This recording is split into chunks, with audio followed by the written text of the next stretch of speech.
All right. Okay, so this is kind of the first, hopefully, of many kind of chats with the Global Hip Hop Exchange, the Hip Hop African Podcast, and just kind of bringing folks together who are working on hip hop on the continent and just kind of African hip hop heads. So in this particular group, we got 6 folks. So can folks just go around introducing themselves? I'm gonna just start. I'm gonna call folks. Do me instead of doing this whole ladies first thing. I'm just gonna. I'm gonna go by. I'm trying to go. I think alphabetical order. All right, no doubt. Okay, yo, this is Do Me Right, and I'm out in the DMV right now. But obviously, Zimbabwe legit, original, official. Just representing African hip hop, and actually consider myself a global hip hop ambassador, not even just self-proclaimed. Do international hip hop exchanges through Facts. Department of State and Next Level Worldwide. But anyway, just chilling with my folks from the Global Hip Hop Exchange from all over the world and connecting the dots. You see what I did there? Just bringing folks together, forth and back and forth. So pleasure to be here. Let's chop it up. All right, Gerald.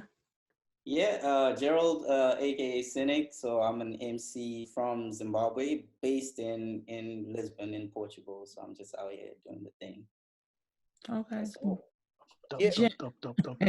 Jen. So this is Jennifer, aka Fet Jen, from New York, but now living in Pretoria, South Africa. Previously in Tanzania, where I started the Lounge Tanzania, and I'm a fan of hip hop, and I like to organize people and events.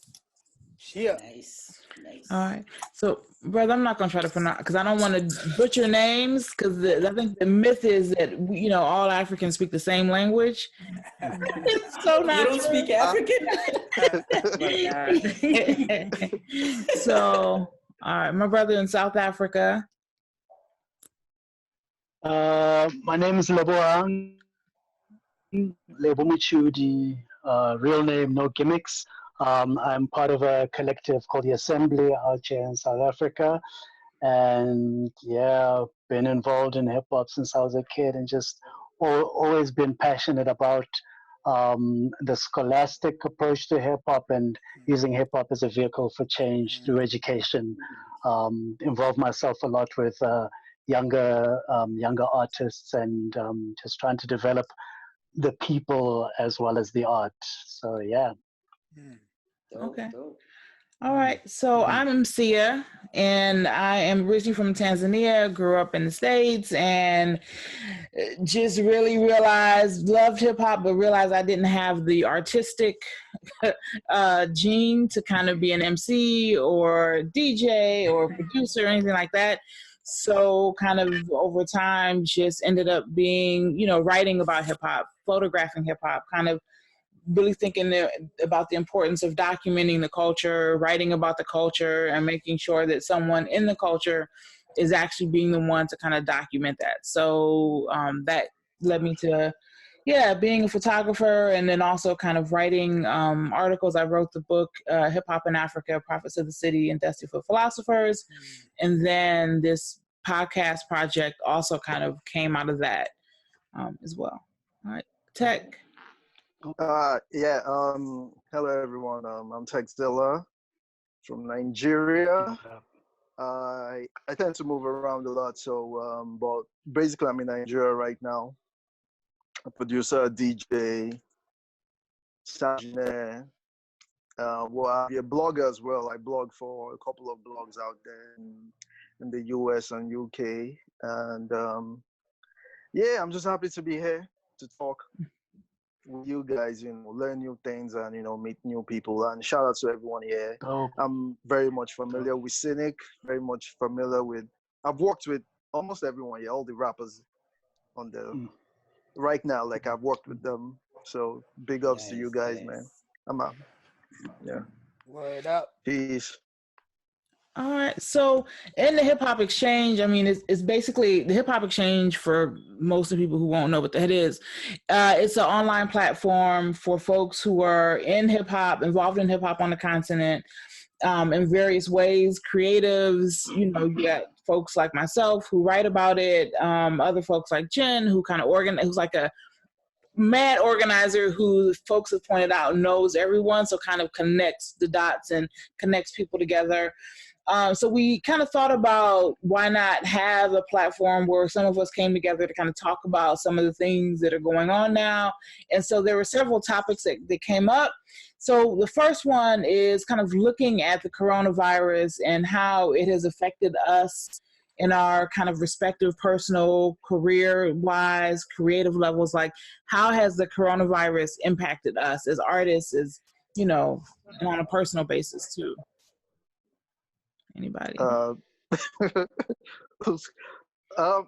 I mean, for me, because I'm also a DJ, I think it just affected, to be honest, it only affected that part of me, because most of the events I had planned got canceled pretty much.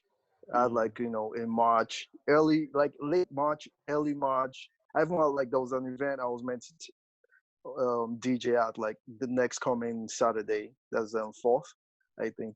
Everything has been canceled. So that's the only aspect. Everything else, not really. It didn't really affect me, to be honest. Besides, I mean, I work from home most of the time, unless I have to, be somewhere to record maybe a podcast or that type of thing. But usually I'm in the lab. So I think that's the only thing. But it's kind of different though, because the atmosphere is kind of weird. It's kind of gloomy, Yeah, it's really different. But besides that, I think it's just the DJing aspect that really got really affected. Nobody's doing any events. Everyone is doing everything online, and I'm not really keen on doing DJing online, that PGA. I mean, there are better DJs out there anyway, so I might as well just focus on, So you're not trying to compete with D-Nice? D-Nice? Nah.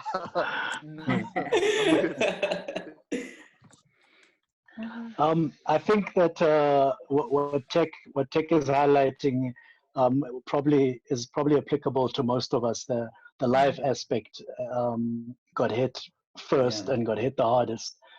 I'm involved in most of my income happens from live performances, even outside of the hip hop. I'm a singer as well, so all of my corporate bookings just all got cancelled, which is months and months of work. And it kind of, I wasn't set up at home to record and things like that. So I found myself in a mad scramble to try and get that set up, which didn't pull through. But there's a lot of online resources now. I know Ableton just dropped a free 90-day trial for Ableton Live. So I'm gonna try and set myself up with things like that and keep the work going. But in terms of income coming in, that's it, man. I got to rely on whatever I had stashed up, and then hope for the best. Okay, other folks. Doomy, you do, I know, a lot of kind of appearances and stuff because since we're in the same area, I know that with the lockdown, how has that impacted kind of your gigs and stuff?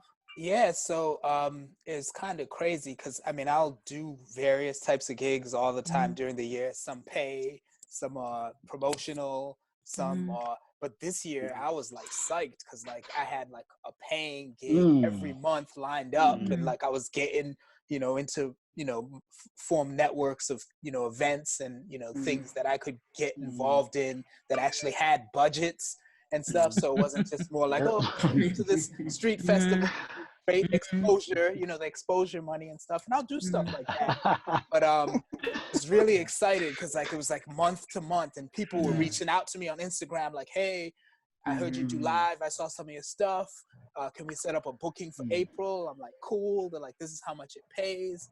And then one by one it just started being can't do it for obvious reasons. So I'm just looking at all this money just evaporating into the ether. Mm-hmm. And then hopefully, the other thing about it is the unpredictability. Like at first it started like, March, April, then April, May. And then now I think stuff in June is starting to be canceled. I'm holding out for my July events that they might still happen in some way, shape, or form. But it's hard. And then a lot of stuff downtown. I remember when they started canceling stuff, like people went to a KRS-One concert in DC, and I was like, you ain't gonna see me. But like, because I had already been out of Italy, out of China, obviously, Singapore, like how it was going down. So I'm like, I'm gonna go be with like 250 rap people rocking the KRS. Y'all enjoy. I'll watch the videos on IG.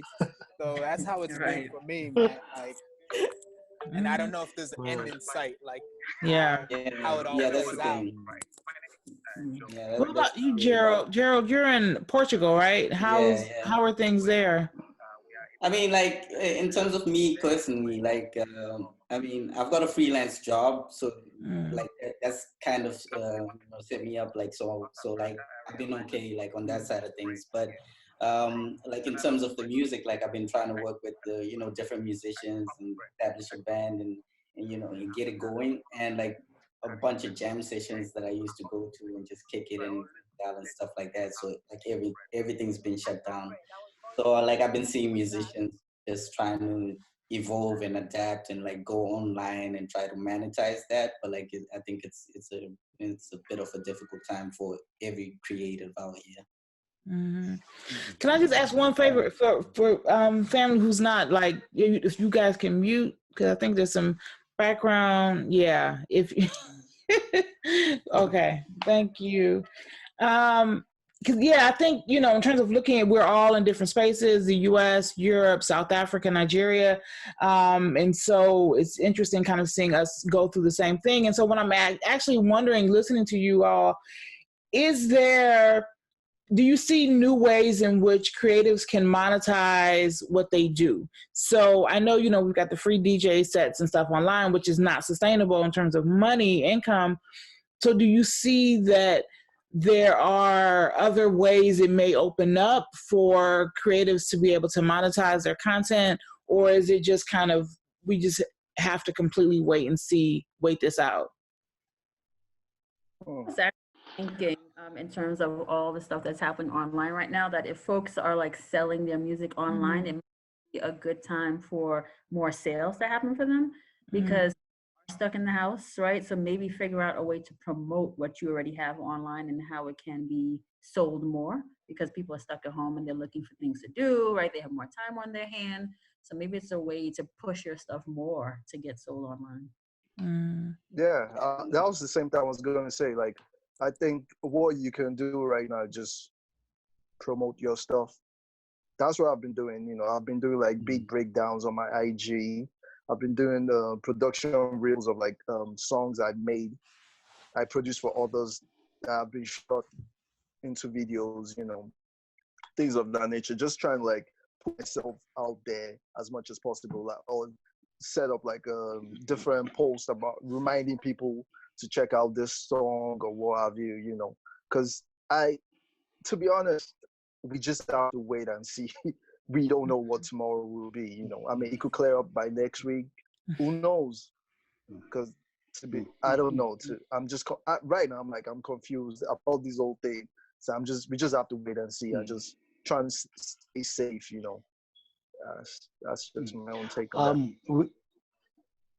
We were having this discussion with the guys from the assembly earlier, also trying to figure out a way to keep things moving, keep working. And one of the gents mentioned how there are people that are already monetizing their live sets and these live performances that they're doing. There are platforms that can actually do that. And I think the more we look into things like that, where, you have like a 45, 30-minute performance of your thing, it gets monetized, of your project, it gets monetized, and it's a way to furthermore promote lead people back to the actual product itself.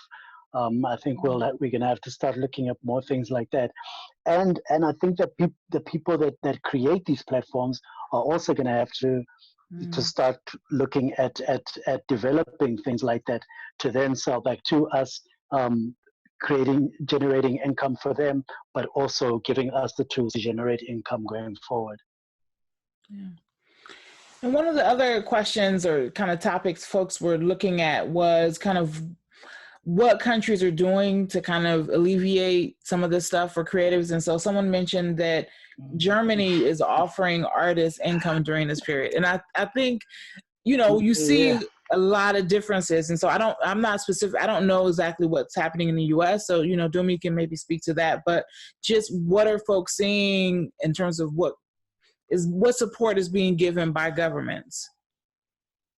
Nothing. I haven't seen anything federally. I know Music Cares said part of their mission, and I know they work, throughout the year, even when it's not times of crises.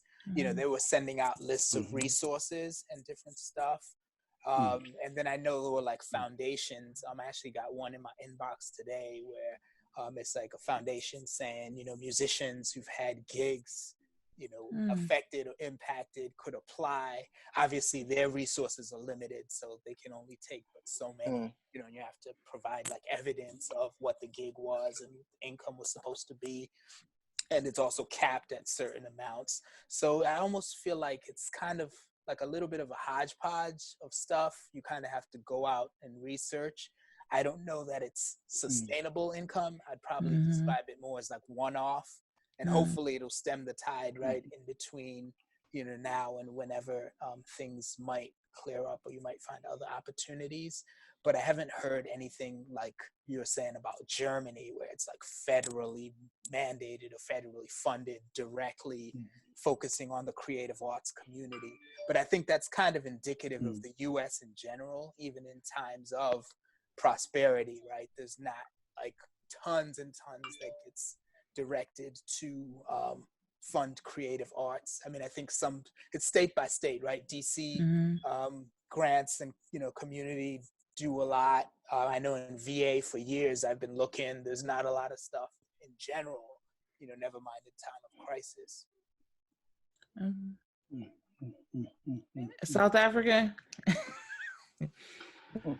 Sure.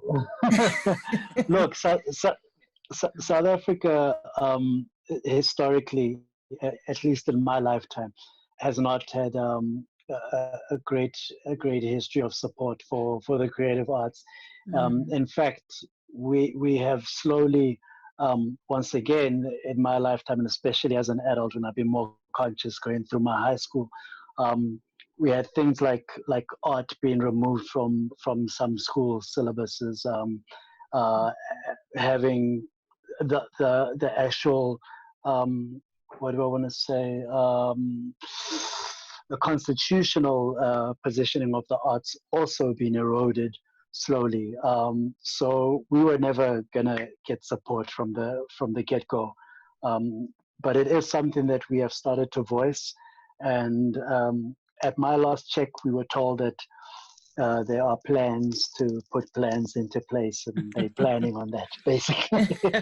So yeah, we're not getting any kind of support out here, and I don't think that we will, really, to be honest with you. Okay. Gerald.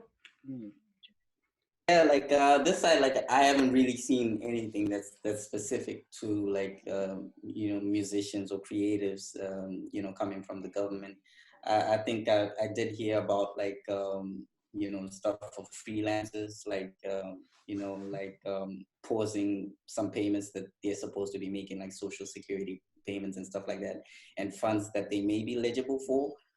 But I think in terms of the bureaucracy and like the criteria, it kind of limits a lot of creatives from getting involved with that. So I think basically people are just trying to make a plan for themselves and pulling together like as creatives to find ways to monetize their content. Niger. Y'all got the oil money. They're not Yo. I wish. I wish, man. To be honest, I'm just living off my residuals. Like I still have my love stuff online, which are being distributed.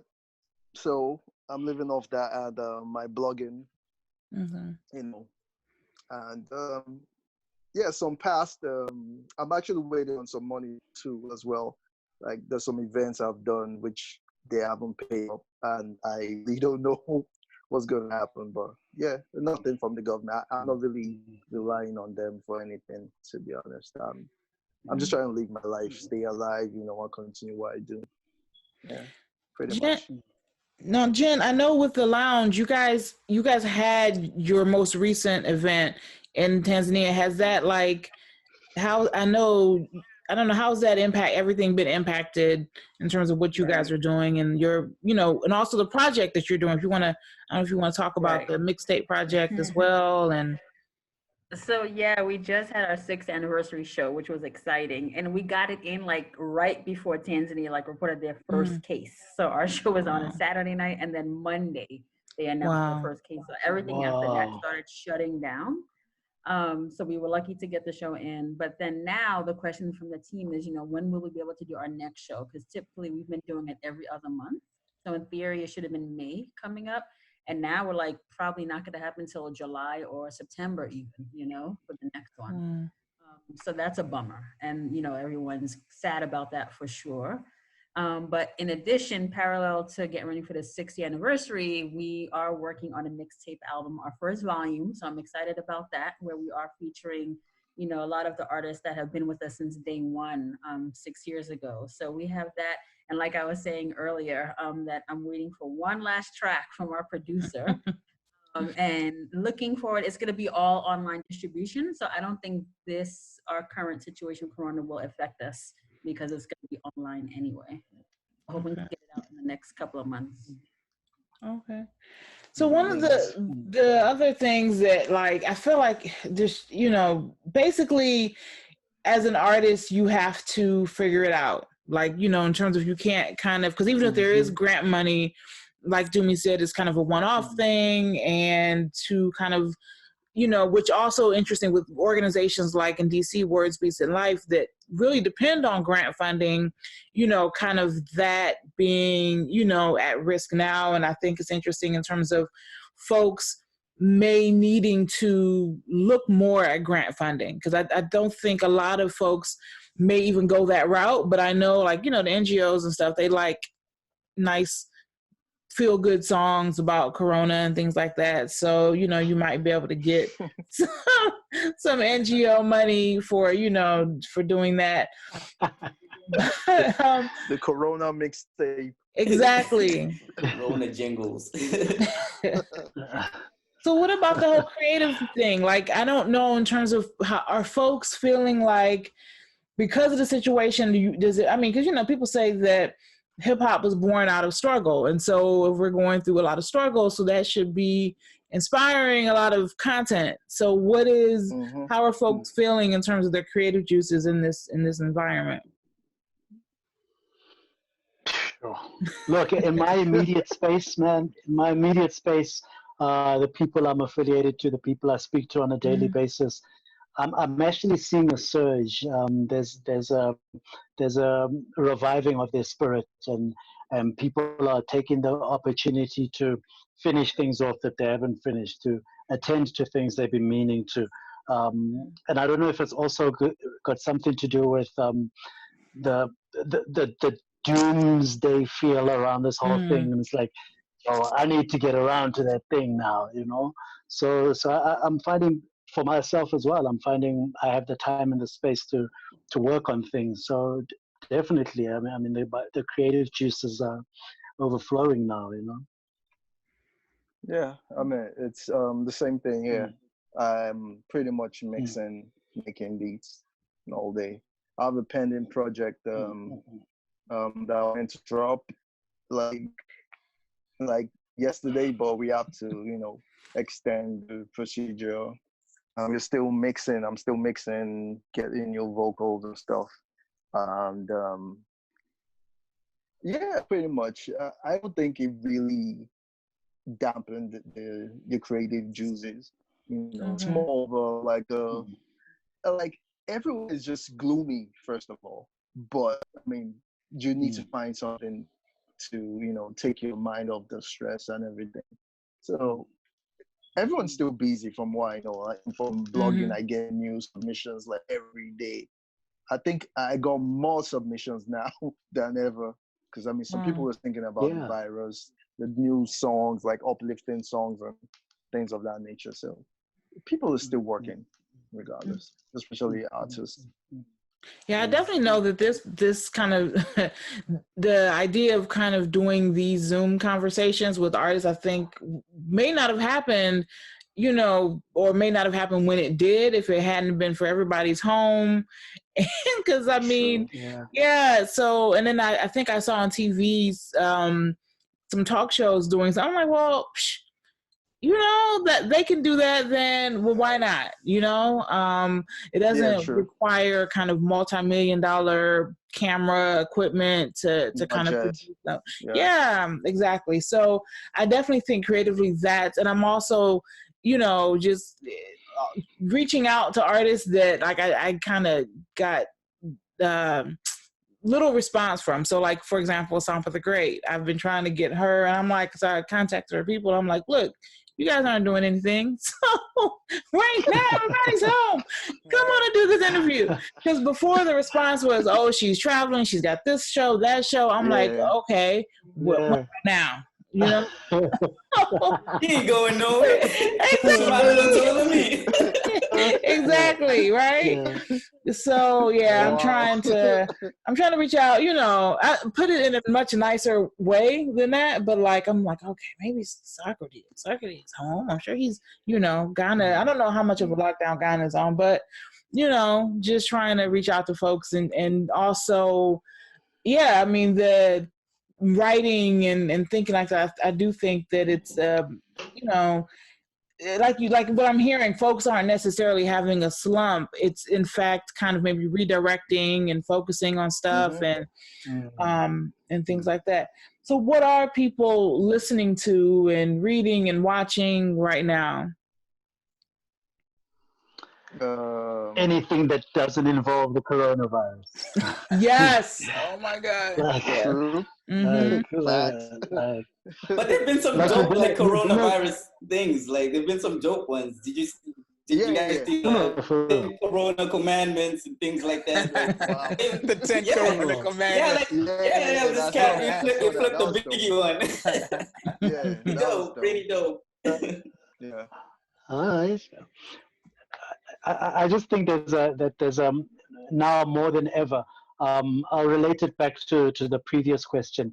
I think that we also need to be very aware that there are people with pre-existing psychological conditions, like certain anxieties, certain depressive states, and this would not have done well for their creativity and things like that. So I think that it's important that when we are aware that we are susceptible to these things, to kind of redirect our attention to things that don't have anything to do with this. The info is going to get to us. Like there's no shortage of avenues for the info to get to us. You receive the same thing from 20 people on the same day when new info comes out. So yeah, I think it's important to kind of direct our energies away from it a little bit, and try and find a little bit of light in other avenues. Okay. What about other folks? What are you guys like listening to or reading or? I mean, I thought one thing that was positive in terms of like income, because I think live performance for a lot of artists, a lot of DJs is kind of a primary source. And the selling of music, in the past, it was like you'd sell a CD, you'd sell an album, but that's kind of declined in favor of the live, and now it's more streaming, so people just listen to it, like, not at a fee. But I saw a thing that folks were doing on Facebook, or especially DC area folks, but folks all over, and saying like, yo, Bandcamp here's my Bandcamp, everybody posting your Bandcamp links, and then artists would kind of try to support each other and be like, okay, I'm gonna go check your project, check these other projects.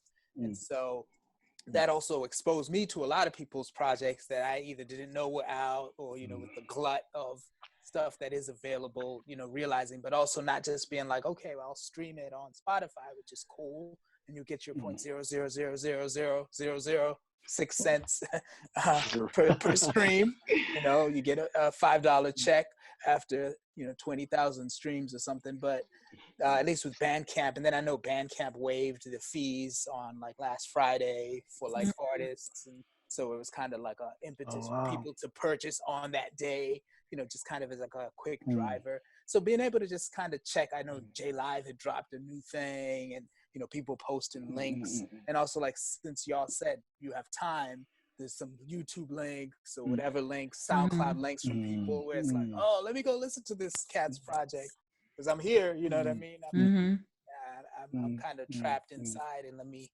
divert, you know, my attention from the continuing inundation of news, bad news. Yeah, sure. So let me ask a question in terms of the streaming. So what exactly, so, you know, for people who aren't, you know, putting out content, like Apple, like, so Apple has their streaming site and Spotify and Tidal. How does that benefit much the artists, or is it like, what are some of the best ways for folks to actually support artists? Bandcamp right now. Bandcamp. To be honest. Okay. Because for you to really get like a substantial amount of money from Spotify, Apple, you need to be in the millions to, you know what I'm saying? Like, your numbers need to be in the millions for you to get something substantial. I mean, because 10,000 streams, it's nothing. 500,000 streams is nothing. It's nothing. It's a drop. So you need like at least like in tens of millions for you to get something meaningful. Besides like nah.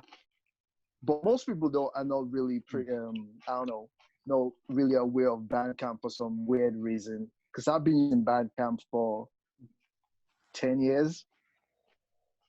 Yeah, because when I worked with Zone Fam from Zambia, we put out the mixtape on the Bandcamp, which is 2010. So I've been using Bandcamp like forever. And I think it's straightforward. You know, it's fan to the artist. You pay fee, less than $10. You know, less than $10. Like, I can charge you $5 for my album. I can decide to support the rest. You know, it's straightforward. It's easy. That's the best way. I mean, of course, I do recommend streaming on other platforms as well. You know, just do everything. I'm just trying to cover all bases. That's what I tell people. I was gonna say everything. I just saw something called DistroKid. Have you heard of that before? Yeah. DistroKid. It's a distribution channel, pretty much. Yeah, I could get your stuff like on all the other platforms, right? Oh yeah. Okay. It's like CD, TuneCore. But cheaper. TuneCore, yeah. Yeah. And the thing about streaming, streaming is more like the promotional tool. I look at it as the flyer. Like, here's the flyer. Yeah. Come and hear what I sound like. Now, if you really like me, go to Bandcamp and buy it. Okay. Yeah. Feed me. Okay, that's good to know. Yeah, that's really good, because I'm like, I got, you know, my Apple Music thing, and I'm supporting my art and put them in my playlist, and, you know, I'm like, changing. Okay, so that's like, and I think it's important too, because as more people stream you, as more people follow, I think a lot of people don't realize, well, follow these artists on Spotify, because then when they drop new albums, you get an automatic notification. Spotify is like, oh, this person has people listening to them, so pushes you up in the ranking. Whereas it's like, you'll have 20,000 followers on Twitter. You know, Twitter is not really actively contacting those people saying, Doomy has a new album, until I post a tweet. And may or may not see it. But with Spotify and those I get emails saying, here's your favorite artist just dropped a new record. Here's the link to click and play it. So it's a good promotional tool. Even Bandcamp does that. Favorite artist, when you drop something, you get a notification and they give you updates on things. That's why I like Audio Mac as well. Like when you surpass a certain amount of streams, you get like a flyer stating like, hey, this is what you got. They push you on the ranks. It's the same thing. Like everything is algorithm based now. Like the more people check you out, the better your status on those sites become. And I guess possibly the more money you make to some degree, when people go there and purchase your stuff. So that's why, like I said before, just put your music everywhere. I'm saying don't discriminate. Put it everywhere.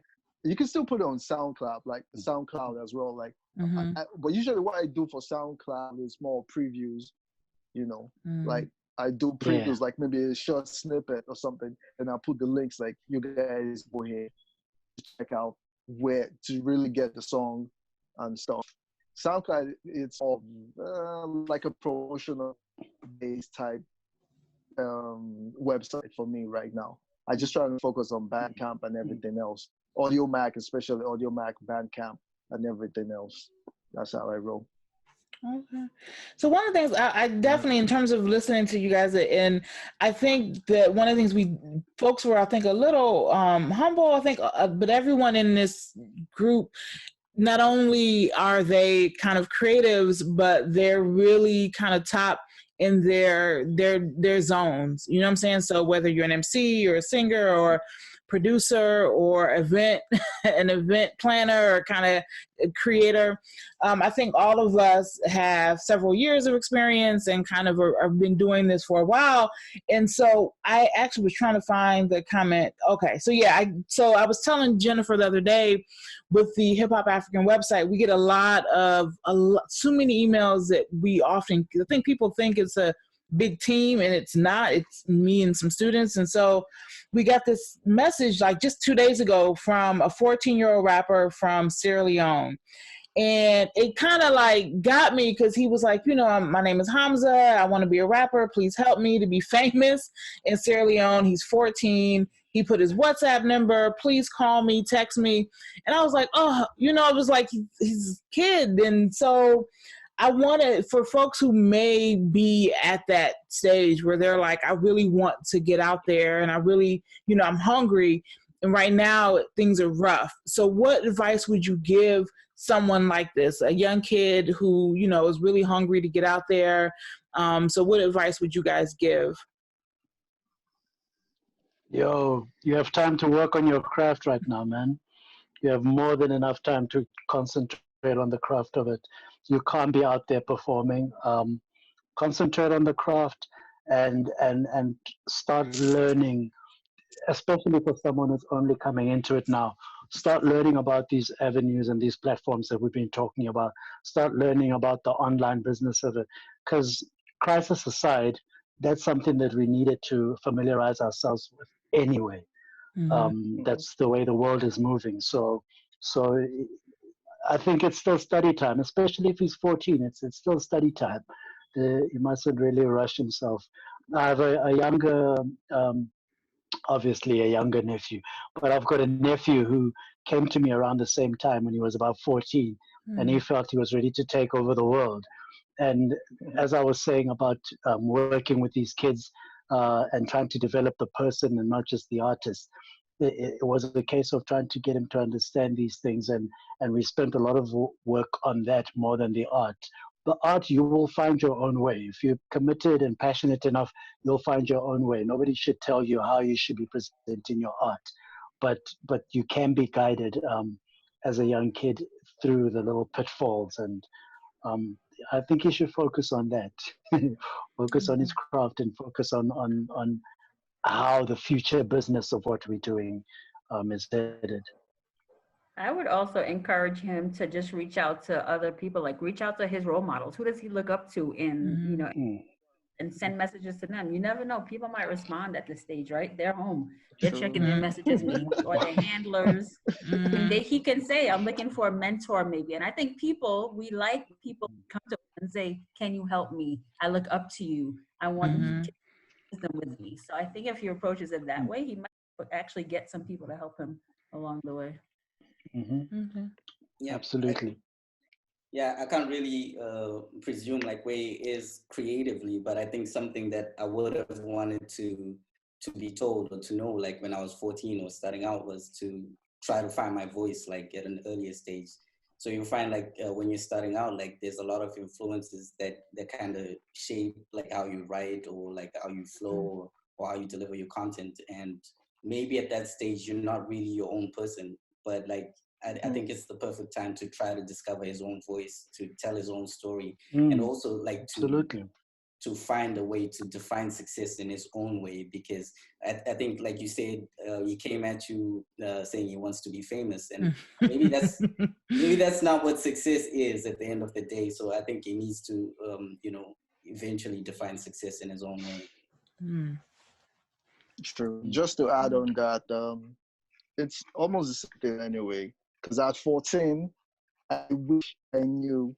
I wish I knew what now at 14. I could have done a lot of things, But at that age, it's all about growth. He needs to, slow down, work on his craft, surround himself with the right people with positive mindset who are ready to grow with him. And you shouldn't rush it. You never rush it. I would always say, take your time. It took me years. Like I didn't force anything. I pretty much just fell into my lane. Because when I started, I used to emulate everyone I looked up to. Premier, everyone, P-Hawk, until I found my own style, if I may use that word. Because 14 is very young. There's so much things. So many things he doesn't know, to be honest. At this age, there's so many things I know. I'm still learning. With every day. Yeah. So just take his time. He needs to relax, enjoy his youth, learn, grow. Absolutely. We'll definitely get there. Yeah, and one thing, so just you guys gave great advice. I'm going to take everything you said and put it in a notebook. It's totally great advice to pass on, right? But the one thing that I want to talk about and think about when I think about like my journey and my growth, like everything you guys said is perfect. There's something about youth though, like that exuberance, that excitement, that hunger. And that's something like they need to make sure they keep and hold on to, because sometimes not knowing your limits is actually an advantage. You have to know your limits so you don't jump out a window and break your ankle, right? But sometimes if people tell you, well, you can't do this, or, like I'll give the example of us. We were in Zimbabwe and we wrote to a label executive or not a magazine writer in the US. And we're like, yeah, he's going to sign us and we're going to get a deal. And people could have been like, no, it doesn't happen that way. Yeah, it's never going to work out. Like, he's not even working at a label. But it turns out he did end up working at a label. And we did come to the US. And we did, you know what I mean? And even there's a producer named Agala. He used to go Adolf, the assassin. Yeah, and we used Agala. to run into him in Central Park in New York. And he'd be like, I'm going to the Source. And I'd be like, for what? He's like, I heard EPMD is going to be over there. So I'm going to go hang out with Eric and Parrish. And I was like, what? Like, really? Like, for what? He's like, yeah, I'm let him listen to my joints and, we're going to talk. And he just had this confident swagger, like, nobody can stop me, and he'd come over to us and be like, you want me to remix something for your album? I'm like, oh, you produce too? He's like, yeah, come over to the crib. Let's. And he was just, like, supremely confident. And so I don't want to confuse that with, like, being willfully ignorant about what can really happen. But I think just having that determination, I think it was what it is. Like, I am going to do this and I'm going to find a way. And you got to balance that and temper that with goals, with an understanding of the landscape and what you're dealing with. And then also being innovative and thinking like, okay, well, it hasn't been done before, but I'm going to find a way to go around, these barriers. So, and I think as you get older, and the reason I brought that up is a lot of the people I'm around are jaded and frustrated. And when I talk to them about like, and it's like, yo, nobody's making no money. Yo, no, you know what I mean? And it's like, well, let's find a way. Like, let's not look at what can't be done. Let's find, especially in these times, it's critical. Like, we got to figure out a way, or you know what I mean, or things are gonna get really 100. So, yeah. anyway. I mean, just to add to that too, I think what you were trying to say, Dumi, is being self-aware. Like most people are not. When I mean self-aware, like you know thyself. A lot of people don't know themselves. You know, we just roll with the punches, just try to do this and that. But like I gotta like the way you said it, like he knew exactly what he wanted to do. It was like I'll make beats, I'm source, I'm hang out with PMD, I'm gonna do this. He knew everything. Yeah. And then he ended up doing it. Yeah. He ended up producing like, for PMD. And I was like, wait, this is the same dude. So yeah. Yeah. Wow. You know, so I mean that's just it. Just being self-aware of what you do. Like another example is Cynic. Like I've known Cynic for years, and we've worked on more than one, like 3-4 tracks, I think. More like like just seeing his growth. It really. Sometimes I'm like, is it the same guy? Like I need for way back. Like it's the same dude, man. It's the same. Yeah. It's the same dude. Like the growth, like from his live shows when he was used to rap on beats, and went from that to the live instrumentation and the experimentation phase and everything. I'm like, wow. It's amazing just saying that type of growth and then someone like that. So that's just my own. I just went to divert into that a bit. That's all. It's all about truth. Yeah.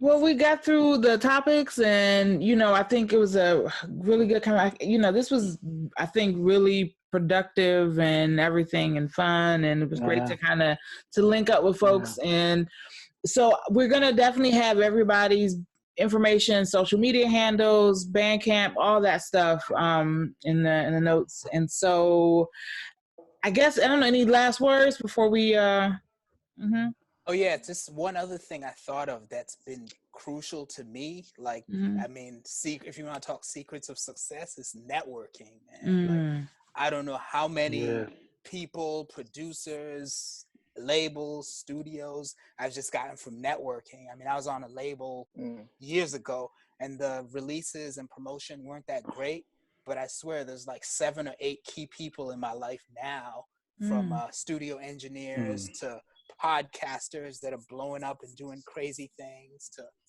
music licensors, to promoters that are doing like huge things that I met through the networking of being on that label. So just this group, you know what I mean, and just the people on here and the stuff that they're doing. I mean, like cats like Tech are killing it worldwide, and I've been hearing about him for years, and then I get in this group and it's like, oh, he's there, and I owe him a verse. Joint Cynic, doesn't even need to be said, the Zim connection, you know what I mean? And I'll meet people who'll be like, yo, do you know this MC from Zimbabwe called Cynic? Yo, he's the illest. And I'll be like, oh yeah, I know him, yeah. And the fact that Jen and Lebo are in South Africa, I'm about to talk to my nephew out in Pretoria that's doing stuff on the poetry scene. So network. Yes, sir. Yeah, the social media, I think, has been, I mean, I don't like to use the word revolutionary lightly, but for hip hop, especially for hip hop on the continent, it's just been, because folks who never would have been able to connect before, it's like social media. I remember being in the group with Tech, and I think he posted something, and I remember I had privately messaged Ken. I'm like, wait a minute, is that the text? Like, and he was like, yeah, that's these. I'm like, oh. So I'm like fangirling out. I'm like, oh, okay. So yeah, but if it wasn't for like these groups, it's like, true. All right. So thank you. I'm gonna stop recording.